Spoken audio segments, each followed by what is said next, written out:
So let's just dig in, Bill. All right. So did you play pickleball today? No, not yet. I normally play at 9:30 or 10:30 at night, so I had to postpone tonight. So, all right. Well, then you're going to kind of fall into what we were going to ask you. When do you sleep?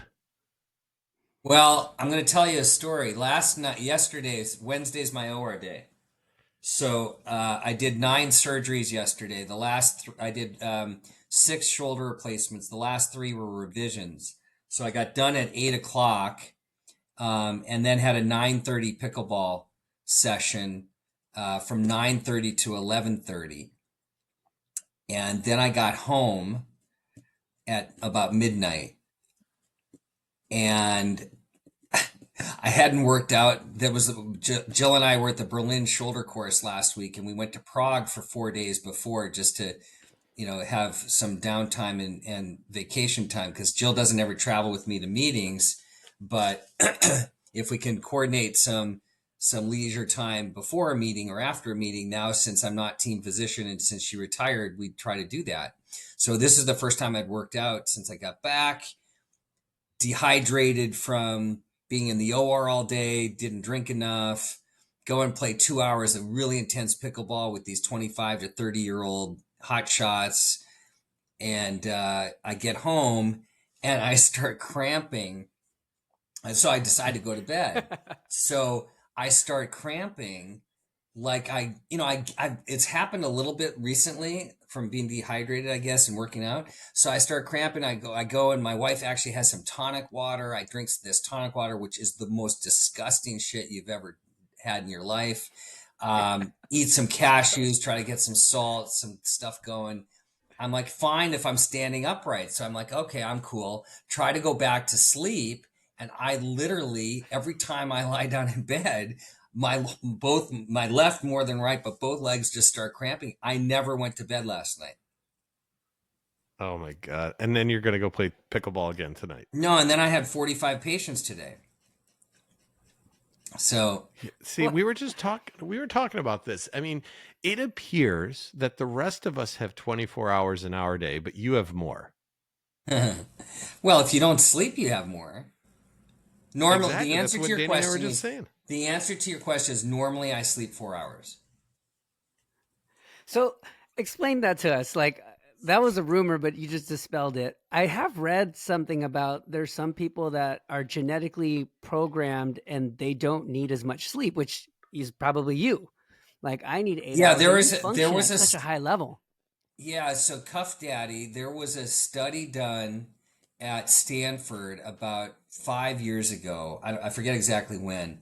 And my partner, Mike Vitale, who's our chief of peds spine and is a really good friend, the study came out and they actually identified the mutation that if you have it, you don't, that whole thing about you need 8 hours of sleep, etc. You don't if you have this particular mutation. So Vitali sends me the email. He's like, we don't have to study you. We know you have the mutation. I'd be curious what mine is because I can probably get away with 5 to 6 on average. Danny, however, needs like 8 to 10. I, I need to sleep, and it and no, if I could learn to sleep less, I think I could write more articles, Doctor Levine. I think that's what I'm lacking. I think I'm sleeping too much.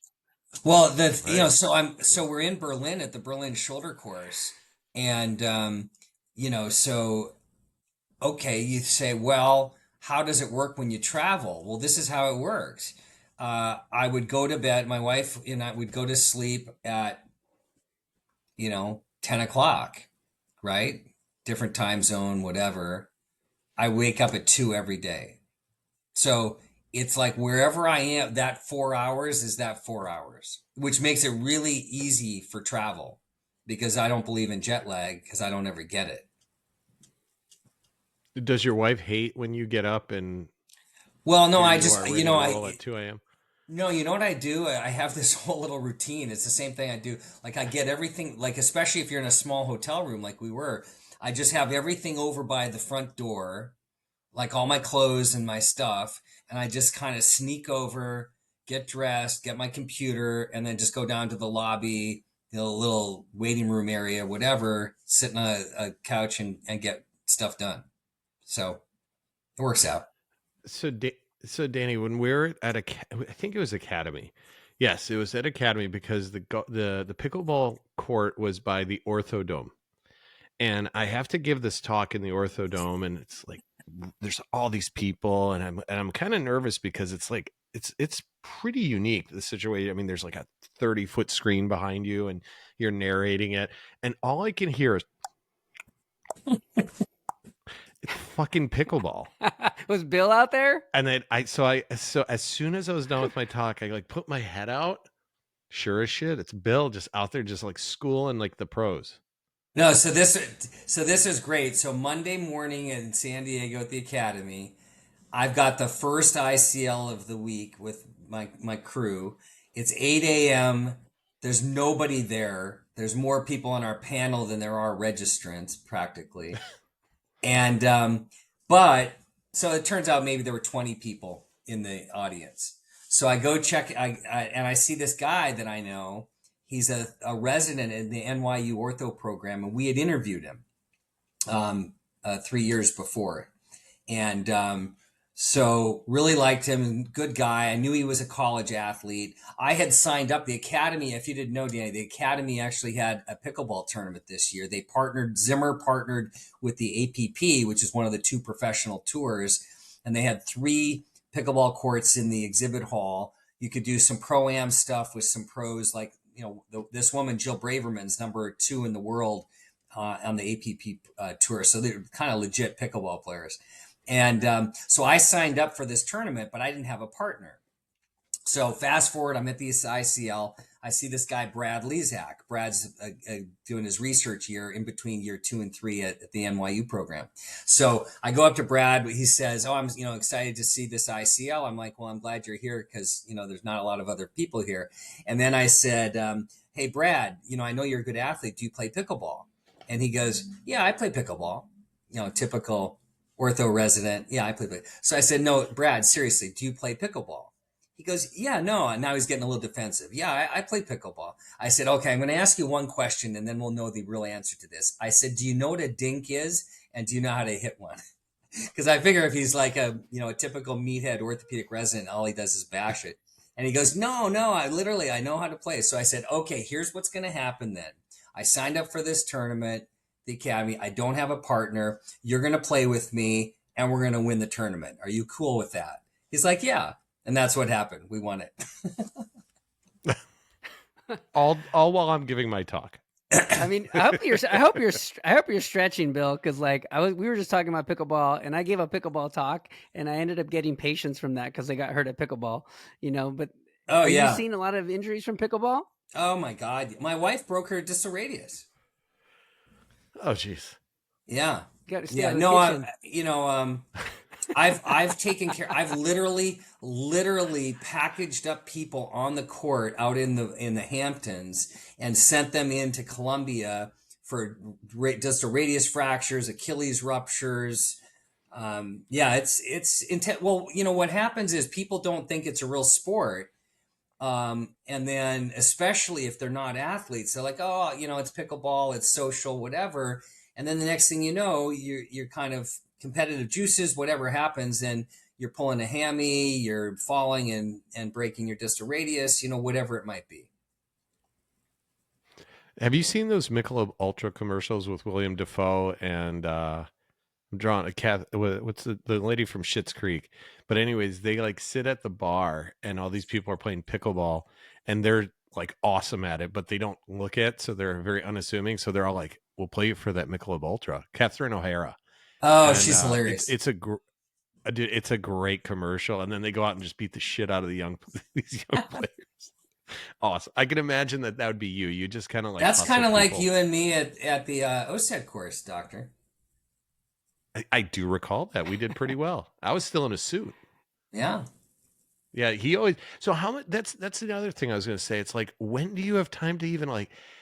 I'll see him, Danny. He'll be in a suit, and then he'll be play pickleball, and he's not just like playing pickleball. He is playing pickleball like he is wet, like to the root of his hair wet.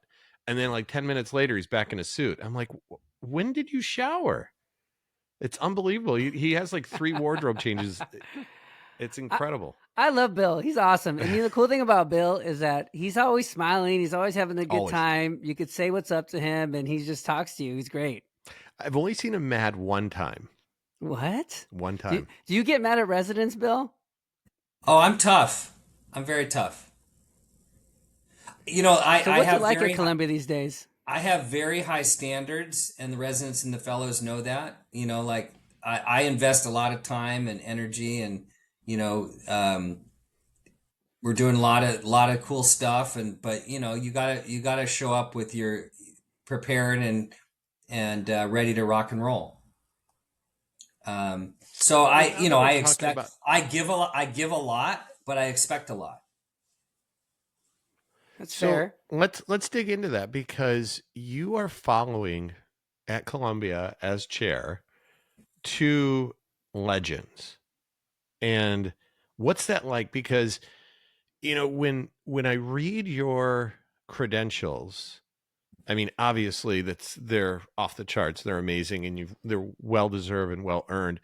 But I also know you as Bill, and so it's really unique to see, essentially, you're on your way to being a living legend if you're not already there, because of what you do and how you do it and the place you're doing it. But then you're just so normal and so humble. Like I know that if your mom was what was Supreme Court in the Dakotas, and I know a lot of this comes from your upbringing, but it really is fascinating, and it's a testament to who you are, of like just the sweetest guy, but also one of the most influential of our generation. Well, well, thank you first of all. I think a lot of it, that Midwestern upbringing, my parents and how they raised the kids. I have 4 brothers and sisters, and um, it was the family and education, and was kind of what was instilled in us in a very young age, and I just always had this sense of responsibility above and beyond for whatever reasons. Like, when I loved hanging out with my buddies in high school, but I wasn't getting shit faced, and I was like the responsible one. Like, I might have a party, but I was like making sure that the guys, weren't getting into trouble, kind of stuff. So that was just kind of how I always, kind of looked. The way I describe it is I had 3 older brothers and sisters, and then it was my younger brother and me. So that was kind of like the 3 older kids, and then the 2 younger, the little boys, as we were called.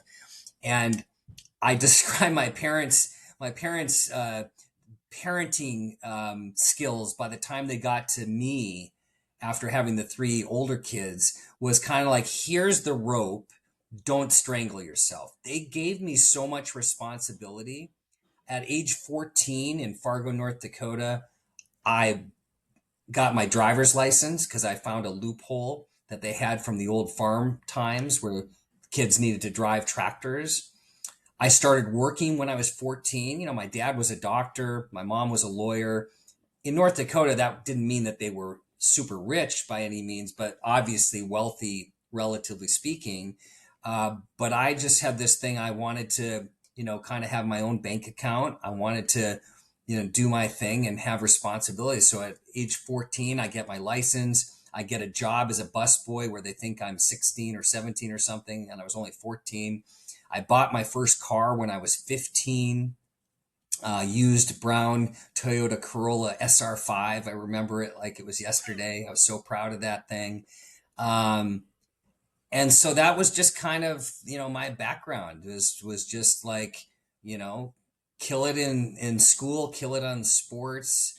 Um, tennis and hockey were my 2 main sports growing up. And so yeah, that's kind of how I approached life, I guess. Do you still play hockey? I haven't played hockey for a while. I was a goalie at I Stanford. So was so I get to Stanford and I'm like, well, my hockey days are over. And it turns out they have a freaking club sport team, and they were good. It was all, East Coast and some Midwest and a couple Canadians. We had one token Californian on the team. And so I was the goalie, and then I ended up becoming co-captain. And this was my coup of all coups, is that we used to come to Boston to play like this big kind of club sport level. I'll tell you two funny hockey stories. So the first is we used to always go to Boston every year. So the year I'm co-captain, I find a tournament looking for college club teams in Honolulu. So the Stanford hockey team goes to Honolulu. We played like 2 days of hockey and had like 7 days on the beach. So that I was a very popular co-captain that year because that was a lot of fun. But my better story is that we played in what was called the six pack. So it was Cal, Berkeley, and Stanford, USC and UCLA, and Arizona State and University of Arizona were the six pack. And we were at Stanford. We would play in these kind of like shopping mall skating rinks, and one was like the home of Brian Boitano, if you guys remember who he was, the Olympic Yeah, the ice skater. skater. And the other was like the home of Debbie Thomas, who went on to be like an amazing. But we were like playing at midnight in these rinks, so that we had really cheap skating, ice time. But anyway, so Arizona, which played in a legit arena, about 6,500 people, was just about to make the jump to D1 from club sport. Like they were going the whole 9 yards. So we're going to Arizona to play. I'm the starting goalie. We're going to the U of A. They're about to go D1, and it's freaking beer night at the arena. Now, as you guys are well aware, I hope, when you're the goalie, you are pretty much stationary in one spot on the ice, and it's beer night. So I am getting doused with beer like the whole night. These guys are killing me. So this is I tell them when I've told this story, it's like a good news, bad news story. Okay. I'm the starting goalie. We're playing these guys. It's televised beer night. Okay. So the good news, I made 62 saves that Holy night. shit! The Was bad there a news defense? is, Oh, the bad news, we lost 10-1. where Oh was my your God. defense? 62 shots? Yeah. How about, 72 shots with the 10 goals that I let in. Oh yeah. My lord. No, that's That awesome though. And well, you know what? You held your own against the D1. I mean, that's pretty cool. Oh man. That was I, I unbelievable. I love that you do. I love that you do real shit. Because you're Yeah. such a high and mighty shoulder surgeon and well respected, and I love that you're like a regular person, and that's great. I love it. I love it. Talking about real shit. And It you're is real. super approachable. And I wanted to say, like, on your social media, it's always interesting. You really do a great job of promoting those around you. You really are, like I said earlier, you're so humble. You never talk about any of your accolades, which are so many that it'd be too long to list. But you do such a great job, like talking about your residents, your fellows, and like the nurses, the PAs, all the people around you. It's really impressive. Well, this is I do a couple of things you guys might know about. But so I do a thing called Dinner with the Chair, and another course or another session I have is Breakfast with the Chair. And these are two different things. Dinner with the Chair, I typically will have, like we just recently, well, we've had some really great ones this year. I had Yvonne Tornos came from Zimmer Biomet. Our CEO, Steve Corwin, came. And this is like 2 hours with our residents and these leaders. But I also do things like I brought back a couple of alumni recently, talk about PE, getting your first job. So not clinical stuff as much as real life stuff. And so when in one of the about last year, one of our sessions was on social media, which you guys obviously are expert at and you do very well. And I think there's different people who have different levels of comfort with social media. There are people who have zero problem whatsoever being very self-promotional. That's how they use social media. They use it to build their brand. Obviously you guys are good friends with Siggy. Uh, and he talks about this all the time. What's your brand, and go for it. And there are people who don't like social media at all. And then there's me. And my perspective on social media is that I use it almost exclusively to promote my department and the people around me. I don't feel like that comfortable talking about me personally and look at me and look what I did. And I don't ever pass value judgment on the people that are in the other cohort. Everybody's got to do what they feel comfortable with. But that for me is how I've used it. And Sharif, because we've talked about it, like I've done 3 personal social media posts in my life, I think. One was when my mom passed away, had like 150,000 visits. One was my daughter graduated from medical school, Sonia, and that had close to 100,000. And one was when Sonia got married this August 24th. And that likewise had like 100,000 hits or something. It was crazy. So, but otherwise, I love to use social media for, for promoting the Columbia Orthopedics brand, the Columbia Shoulder and Elbow Service brand, the people in my amazing department around me, et cetera, et cetera. That's how I feel most comfortable using social media. Yeah, it really does show. I mean, when you read your posts, it's always enlightening of how how hard I can tell you probably push. You remind me like so I'm at Michigan State, obviously, Izzo. You remind me of Izzo. It's like you're gonna ride these guys and the residents, but at the same time, they're gonna be their first call if God forbid something goes sideways. You you're gonna love them hard, and that's from that they're going to learn. I mean, is that fair to say, like your teaching style? Yeah, I think that we started in our indications conference. The residents know that our indications conference is going to be the most beneficial bang for their buck that they're going to get. And they know that they've got to show up ready to go. Because from my standpoint, again, the way life has changed, right? In the old days, patients got admitted to the hospital beforehand. You went and met them, you examined them, right? It's obviously a very different world now. So our indications conference evolved out of the necessity to teach residents and fellows, what the hell are you thinking on? How did this person get on the OR schedule? And we've used that over the years as an incredible opportunity to push each other, because sometimes one of the young faculty or one of the senior faculty might be presenting a case for indications. A, you disagree with the indication. B, you disagree with the technique. C, you think that something else should be done.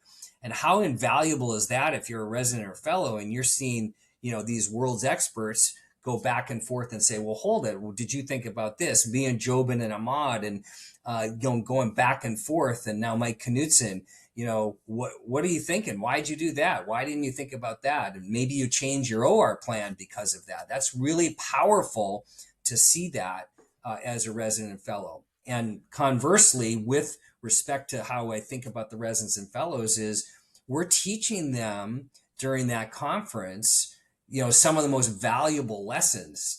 Yes, of course, you're going to end up having to learn how to be a surgeon and the techniques and the reps and all that.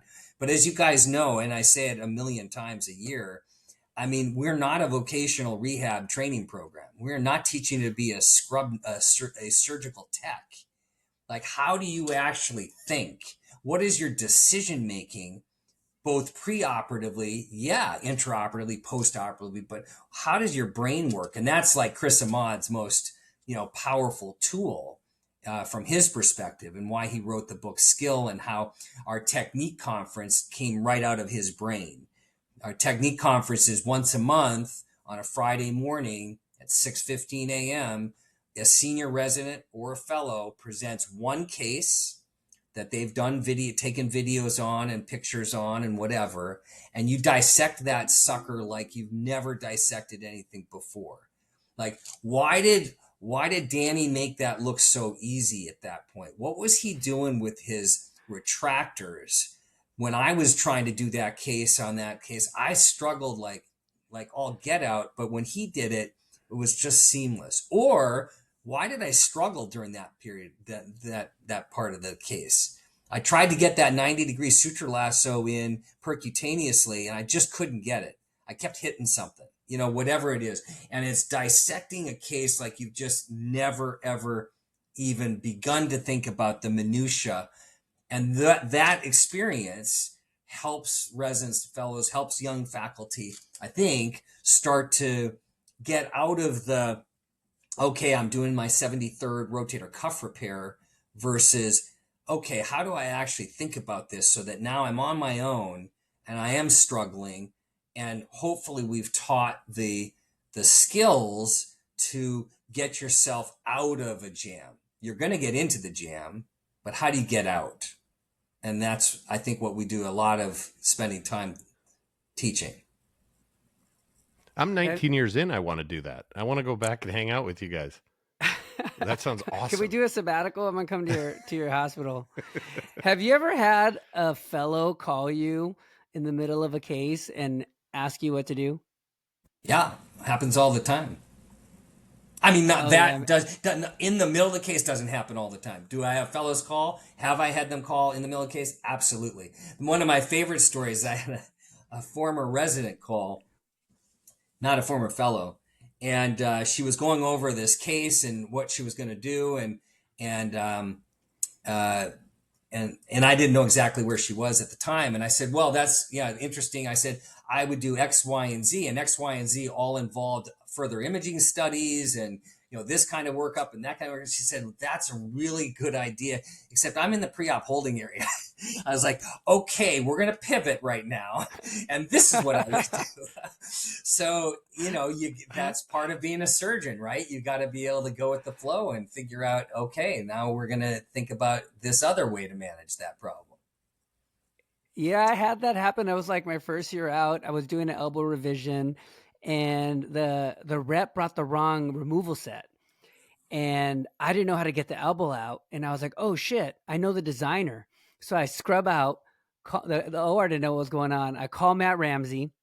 Matt Ramsey walks me through osteotomy, taking it out, putting it back together. And I'm like, all right, I got it. And then I go back in, I glove up, and I just bang it out. And they're like, who did you call? And I'm like, a fucking Ghostbuster, man. but, God bless you and God bless Matt Ramsey. But like, how do you know to pick up, right? If a fellow calls you instead of text, how do you know if it's urgent or not? Like, what if you don't pick up? What if you're like, oh, I'll talk to him later, but like he really needs you? Like, how do you know? Yeah. See, Do you this ever is shush them? Is what he's asking. this is why, this is where you're showing that you just don't know me quite well enough, and you're getting there, because I never don't. I always pick up. I always pick up. Good to know. Yeah. See, and No, I mean, I wish, I didn't make it to Columbia. I went to the Rothman, but that's the kind of mentor that I have. And I'm glad that you're that kind of mentor. I mean, that's really everything about doing a fellowship, and just that lifelong bond and just growing with these guys. And I applaud you, because that's great. And for anybody who's going to do a shoulder fellowship, if you end up at Columbia, then look, you lucked out. Totally. well, I mean, listen, that's part of the, when the residents are deciding on fellowships, and, we talk about this all the time. It's not about the 1 year. The 1 year is, yeah, you're going to put your time in, but it's about the rest of your life. It's about the sponsorship, the allyship.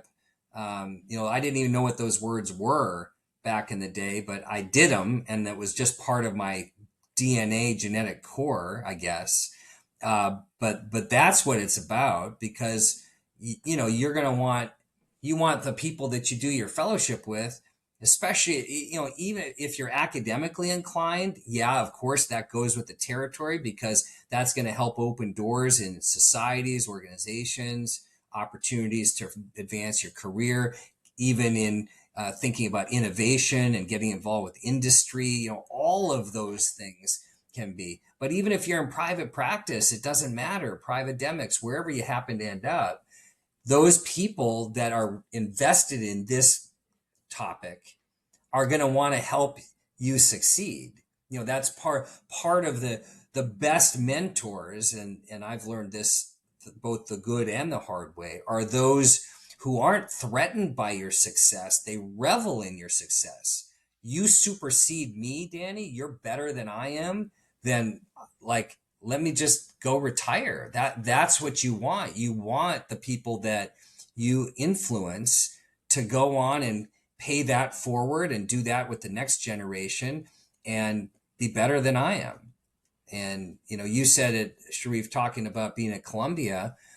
you know, I could never look at it and have never looked at it like, holy shit, I'm following for the shoulder service. Near was never the chair of the department. So from a shoulder service perspective, it was Near and then Louis and then me. And you might as well just like shoot yourself if that's what if you have to live up to those expectations. There's zero way that I can do that. I am not Charlie Near and I'm not Louis Biliani, and those guys are two of the most influential shoulder surgeons in the world, and I'm not, and I don't have any issues about that. I have things that I've done differently, and you could say maybe better than those two. But as far as being shoulder surgeon, those are icons, and so I had to kind of, and I tell people this all the time, when I'm mentoring young faculty and residents and fellows. It's like, listen, you just have to make your path. You have to figure out what your North Star is. Where do you want to go? And you can't worry about who's next to you and who's behind you and what reputation people have. And, you can really kind of, I think, go into a tailspin if you have to do that. So that was how I handled it. And I got to Columbia, and when Louis asked me to come on faculty in 1998, there were like 7 or 8 shoulder surgeons there, and the place was obviously the Columbia Shoulder Service. I'm like, man, what am I doing? But I had I had a thing. I got to take sports medicine, which didn't exist. And I tell people this all the time. Think about that. You could go to a place like Columbia University, Columbia Orthopedics, and they had no sports medicine. So I got to create something de novo at a place like Columbia when I was only 33 years old, and then merge that with the shoulder service. And then a bunch of faculty left. And then the next thing you know, I'm sitting there and it's like Louis and Evan Flato and Roger Pollock and me. And I'm like, whoa, okay, this is kind of cool. It's what you just said is literally, I just said this to my daughter tonight because she's really smart kid, and she's a very good golfer. And we were talking about golf, and I said to her, you cannot worry about those that you play with or those that are around you. And it's a testament of life what you just said to your residents and to whomever, because if you waste your time and energy looking around you, you can't concentrate on yourself. So I just said, you go play your game. You know what to do. You have every shot you need. Go play. It'll figure itself out after. And same with what it's, and that's such great advice, because most of us are so worried, especially these days. We talked a little bit about social media. Everybody's life is perfect, right? When you look at social media. And so these kids are looking at this, these residents are looking at it, these other fellows are looking at it, these other doctors, everybody's looking at everybody else saying, look at how good he has it. Nobody knows the shit that everybody's going through because nobody posts that. So it's very, wise of how you teach your residents and how you've kind of run your department, because it really is a testament to life of just stay in your lane, do what you do best, and concentrate on yourself and just be a good person. And it sounds like that's what's happening at Columbia. Well, I'll share a very personal story, but I don't mind sharing it with you because those who know me best know it well. So it's 2015. I've become chair at Columbia in 2014. I'm the editor in chief of JOS. Just got named to the as one of the directors for the American Board of Orthopedic Surgery. Like everything's going according to plan. So if you FOMO that, you're like, okay, this dude's got it all going on. And then on November 15th, 2015, my older sister Susan attempted suicide. And so all of a sudden, my whole world is spinning out of control. Why? Well, it's my sister, but it happened to be in New York City. And it happened to be that she was in the emergency room at Weill Cornell when I was in the operating room on a Wednesday, and we had been worried, et cetera, et cetera. So, you talk about your whole world going topsy turvy and upside down. Um, and she survived, and she's, here we are all these years later. But that was like a life event. And why do I bring that up? Well, because I sent it, of course, my faculty and the department were so unbelievably loving and giving and there for me and for my family. And I sent an email, and I didn't know, like, how do you even handle this, right? Mental health is it's so pervasive, mental health problems, but people don't talk about it, right? There's such a big stigma attached to it. So I sent an email to my department. You guys won't be surprised.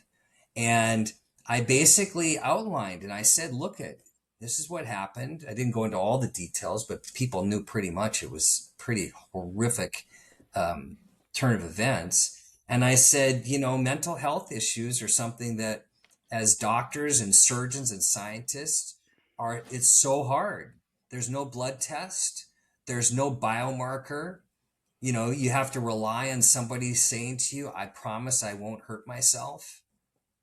And so the outpouring of love that I got after that email, not surprising, I guess it was a very raw and emotional time. But what I think was taken aback by, probably naively, every single person in my department who responded to me said it was almost like a catharsis. Like I made it okay.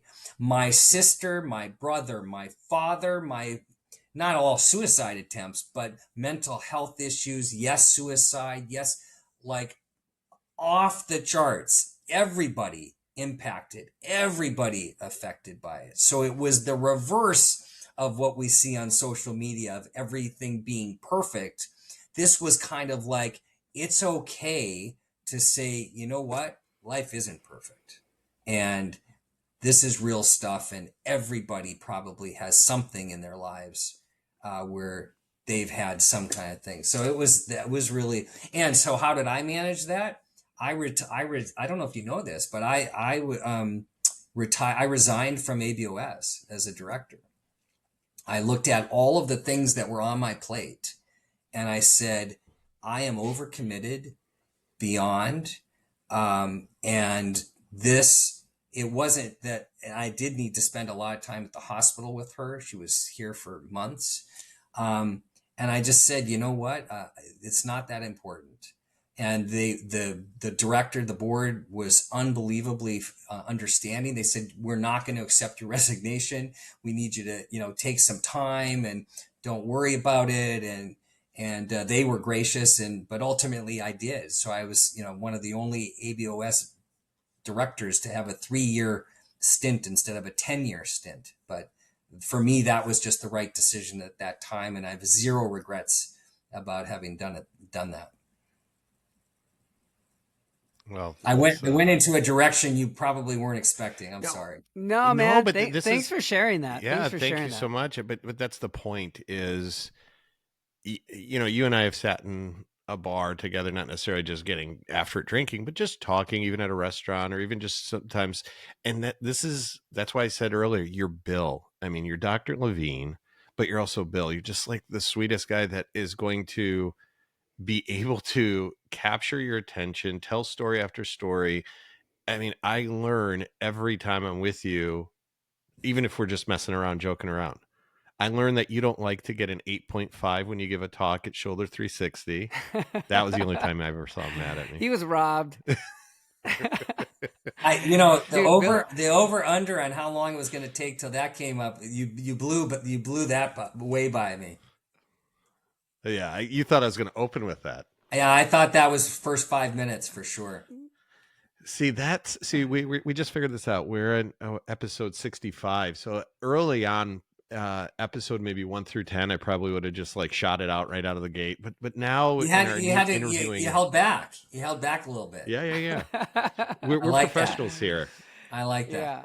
No, that was a great story, Bill. I mean, it wasn't a bad situation, but I mean, that just kind of helps put things, in perspective. A lot of us go through shit. I have, I'm sure Sharif has, and Mhm. I like how you prioritize your family and your self healing and cutting some stuff out that wasn't important. That's hard to do, and I think a lot of us don't know how to do that. Me and Sharif have talked about that, where, I've felt overwhelmed a lot of times, and don't know what to cut out, and then if I'm being hasty or something like that. But I mean, that was really moving, and I thank you again. Yeah, I think that you nailed it because Danny and I had an episode of a few back where we were talking about work-life balance, and we joke about it at the beginning of this with, you only sleep 4 hours and stuff, but you do, it appears, have a great work-life balance. Like you enjoy yourself with your pickleball, you enjoy yourself with your travel, you and your wife travel. I mean, your girls are a little bit older now, so, but and then on the work side, you're amazing. It's like everything's running on all cylinders because I think you have that work-life balance. If there was something that you had to tell a resident or fellow, what are you telling them to achieve that? Well, I don't think. First of all, you've heard me say this. I don't. I think work life balance is a terrible name or Mhm. descriptor Agreed. because it implies this competition or adversarial relationship, and what's the woman who um, she's she's famous black female uh, Hollywood person who's done a lot of shows that I don't necessarily watch because I don't watch that much TV. That Let's narrows see. it down. Hold on. No, like Holly Sean. Berry? No, Shonda Vision. Shonda, is it Shonda or something? I'm forgetting her name. Bobby Um, probably knows his Bobby. what's her name? It's not Shonda, but anyway, she gives this great commencement speech that you have to watch. And she talks about this topic. She's like, you know what? Every time I was successful with this TV show, I was unsuccessful with my daughter. Every time I was successful and went to my daughter's performance, I had to drop the ball on this television show or whatever. And her whole point was that by setting it up by kind of this, you have to be the perfect parent and the perfect employee and the perfect producer and the perfect this. It's impossible. And something's gonna fall down. But she ended by saying, what I wanted to show my daughters and what I believe I showed my daughters is that I was a strong, powerful woman who was their mother, who loved them unconditionally, was going to make mistakes, but was going to do everything she could to be the best mom, the best TV producer, the best so on and so forth. So I Sh- love that. I love it. I'm sorry I forget her name, but you guys will find. Is it Shonda Rhimes? Yeah. Is it Shonda Vision? Yeah, I think it's Shonda Television. I think she's done like a ton of Yeah. really powerful shows. But that speech is something that everybody should watch. So I Yeah. believe So Bob, this. okay. So Bobby just found it. Shonda Rhimes. It's the 1991 commencement speech at Dartmouth, Yeah, and she was on that's it. Grey's Anatomy. That's it. That's her. So and she's amazing. That speech is like something that everybody should watch. And so I've always, for me, you know, what I tell residents and fellows and young faculty, and I don't think you have to tell them very much actually, because this generation is so much better at it than the previous generations, and certainly my generation. I have like I've got every single male faculty, and my young male faculty has taken parental leave in the last 4 years when their spouse had a baby. I like that didn't happen ever, ever, ever, ever in my time and in your time probably. No, So no, not so at all. so that is just that small microcosm is just a representative symbolic of the shift that we have to a healthier perspective, a healthier, people complain this generation and all that nonsense. Um, if you look at Gen X stuff and some of the myths, because one of my favorite, when I give a talk when I do residency graduations, I don't like to talk about shoulder stuff if I got a room filled with spine surgeons and ped surgeons. So I give a talk on surgical education, and included in that talk is discussion of the generations and teaching to different generations and so forth. And most of the stuff that people, trash talk the Gen Xers and millennials and stuff is totally BS. But what is very true is that each generation learns differently. And so when I'm talking to a young faculty member who's frustrated, or a mid-level faculty member who's frustrated with this generation, what I always tell them is the same thing, Sharif. I'm like, never, ever, ever, this gets back to my style, lower your standards. We're not ever telling you to lower your standards or lower your expectations, ever. But you might have to be more concrete in sharing what those standards and expectations are. So the classic is, well, they're not doing X, Y, and Z. So then the next question is, did you express to them that X, Y, and Z are part of the expectations for this rotation? No, they should know that. No, they shouldn't. Mhm. Not this generation. So you do have to be more concrete. So if you now say, these are your expectations. So I sit down, when the new residents just started their rotation with me, and the first day of the service, they have their meeting scheduled by my secretary to talk about their goals and objectives for the rotation, the PG2 and the PG4. And so now I ask them, what are your goals and objectives for this rotation? What are you hoping to get out of this 2-month block? Okay, here are my goals and objectives. This is how you're going to be evaluated. These are the things that we're going to do. This is what's going to happen. And then it's all out there. So now if they don't, that's why I feel like I can be tough on you. Because if you don't live up to it, you told me what you were going to do. I confirmed with you. We had a contract, and you either are living up to that or you're not living up to that. If you're not living up to that, we're going to do what we need to do to get you back on track. If everything's cool, great. Rock and roll. It's you couldn't be more correct. I've been teaching residents my whole career, so 19 years. So early on, as I'm seeing, and it was at the program that I trained at Ford. So I knew they knew what I wanted because these were my junior residents, and now I'm attending after I came back from fellowship. But as the years have gone on, you saw the change in how they learn and what they learn and what they do. So I had one a couple of years ago where he came to clinic for the first time, that we're meeting for the first time in my clinic, and he just kind of sat there, and I started to try to get into a conversation with him. He was just kind of like aloof, and he he just didn't get it. So I always ask him, like, what are your goals for this? Are you interested in sports and shoulder? And because I want to know what I got to teach and how I got to teach it. But he was just kind of zoned out. And then I'd get up to see a patient and thinking like he's gonna like follow me. Doesn't follow. I'm like, what is going on? So this guy's on my service for 2 months. And for the first 2 weeks, it's literally like pulling teeth to get this kid out. And I'm thinking to myself, I think I might be done teaching. I think like I might be done teaching residents. If this is what it is now. So fast forward 2 years, and I mean, we sat down at the end of his rotation, and throughout the rotation, I kind of promoted him to say, like, I need you to talk. I need to understand what you're saying, what you want to learn, and how you want to learn it. 2 years later, he comes back. He's incredible. He totally gets it. And so I asked, I go, you do realize I almost quit teaching residents because of you. And he, You didn't tell him that. You told him 100%, that? 100% I told him. And then what did he 100%. say? He just looked at me and goes, why? I go, because you sat on the fucking chair. You didn't move. You looked at your phone during clinic, and like, I mean, I felt like I was interrupting your doom scrolling while you're sitting in my office. And and he's like, I'm so sorry. It's just, I Okay, just didn't know what to do. you gotta help me with this. Do you ever play Yeah. quartiles? No. I think I know what you're talking about. No, I haven't played Cortez, but Quartiles, it's on the iPhone app, and my wife and I do it every day.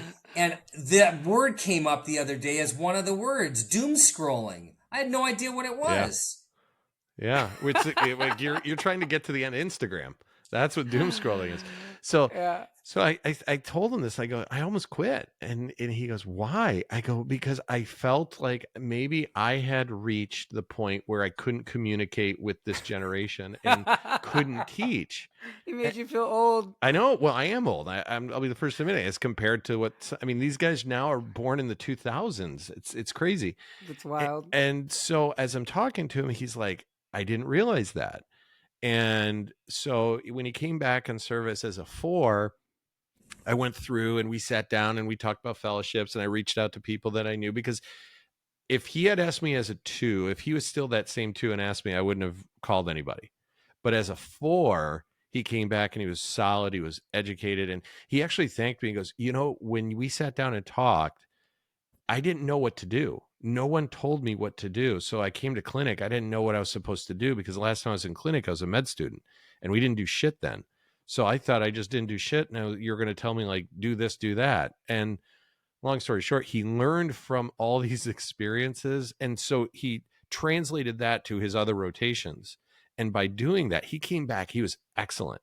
And he goes, nobody ever sat me down to just say, here's what I want you to do. And here's, because I go, it's not about me. I can get through clinic, I can get through the OR without you, and probably quicker and more efficient. But that's not why I'm here. I'm here to teach you. And so, but it's really interesting Well, about the so generational changes. what I would say to both of you is kind of what that really resonates with one of my core principles about leaning in. It's so easy for people to say, and I use this as an example. Hey, you're at the residency review committee meeting, and Danny goes, "Oh man, that Sigmund was the worst resident that we've had, in years." And then the next question, well, Danny, did you talk to Scott? Did you tell him that? No, no, because we don't like confrontation. We don't want to, you know, we're easy to critique and to criticize, but to actually lean in, do the hard work. Like today, I was with my nurse practitioner, and I had a patient that was so tough. I haven't operated on her. She's never getting surgery with me, but I ended up spending so much time with this patient because I leaned in. Like everything I teach people, I was like, I'm leaning into this. I'm going to do my best to help her understand. She could have walked out of that meeting, of that appointment, hating me because I was telling her some pretty tough stuff. But I was just from the heart. I said, listen, you haven't worked in 14 months. You have a normal MRI on 2 different occasions. And I just went through everything with her. I said, I get it. I'm not suggesting you're making this up. I don't have any reason to believe that. I know one thing though. If you continue to go the way you're going, this isn't going to end well for you. You're going to end up with surgery. Someone's going to perform it on you. And then I'm going to see you for a second or third opinion because you're going to be doing poorly. So that kind of mentality of saying, when it's harder, lean in more. And we don't do that. We like to be avoidant. It's avoidant behavior for teaching, for mentorship, for your relationships with your spouse, for your kids. It's easier to just kind of try to hope it goes away. But because we don't know how to communicate anymore, because now it's all about texting and emails. And so when was the last time? I mean, I know you pick up the phone, but there's a lot of people that don't. So it's all through email, it's all through text. Then you get the all cap text and you're like, oh, that guy must be mad at me. Now all of a Yeah. sudden I just learned from my kids that you can't use punctuation, because if you use punctuation, that means that you're mad. I was like, what is happening? You have to lean in, but you also, there is a generational difference of communication. No question. No question. I love that. I did that a few times a couple weeks ago on some difficult patients. The problem is, and my MA says it, is like those hard patients, and you give them that time, they end up loving you and then coming back Well, because you actually took the time to Right. explain it. But unfortunately, you still can't help them. yeah, but it kind of, Yeah. you can also make it clear that you've done. I have no problem saying, I am a surgeon, and at this point, what I firmly believe is I don't have anything else to offer you. I've spent a lot of time with you today, and here are some suggestions. And you can still kind of close the door, but they might hate you, they might not. But the one thing they can't accuse you of will be blowing them off, and Right. and that's something that I think, you know what, no matter what, whether there's secondary gain or whether there's supratentorial stuff, at the end of the day, that person is in your office. I love when doctors are like, oh, there was a total waste of my time. Like, that person's there because they got a problem, and you're a doctor, and they think you can help them. And maybe you can, and maybe you can't, but don't take it out on the patient because they're there in your office. Yeah, you signed up to listen to complaints. That's why it's called the chief complaint. And so that's it. I mean, you're going to listen to people complain, and your goal is to have them come back eventually and not complain. That's the goal of what we do. It is. Bill, I love you. I love that you came on. This was good. We could talk all day with you. Unfortunately, people have short attention spans, so we have to keep our podcast kind of low. We might do a 2-parter with you. When are we hanging out again? Are we going to see you at OSET? No, I will not be at OSET. So you coming to San Diego, American Shoulder Elbow? American Shoulder Elbow, for sure. Absolutely. All right, I'm gonna see you then, probably. Yeah, all right, bring your pickleball paddle, Danny. I gotta practice. I'm scared to play pickleball. I don't want to get hurt. All right, God. Thanks for coming on, Bill. I appreciate it. Love you. You've been amazing. This was great. Love you, Bill. Talk soon. Go have fun playing pickleball. Dude, he's awesome.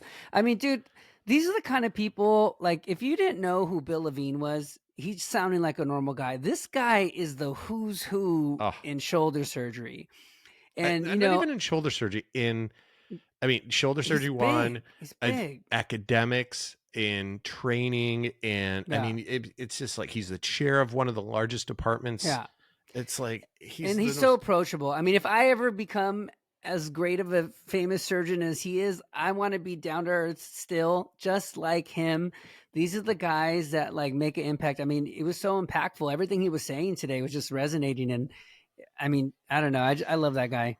He's one of a kind. He really is. I mean, and if you sit down and talk to him, he tells you some great stories of growing up in North Dakota. I mean, he kind of told us a few of them, but he's got one after the other. He's just the could have went all night for sure. Yeah, he's just and he could go all night because he doesn't need to sleep.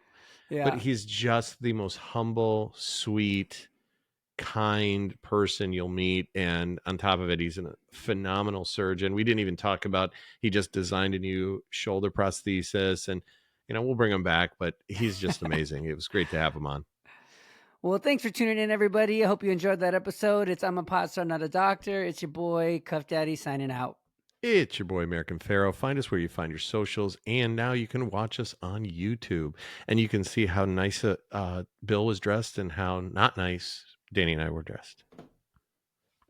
Cheers.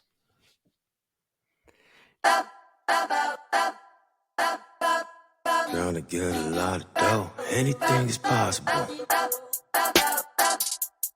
Turn me up in the headphone. Yeah. Trying to get a lot of dough and dirt through all the obstacles, cause anything is possible. Yeah. Oh man, I got a lot of gold. Stack that bread and vomit nose. Anything is possible. Yeah.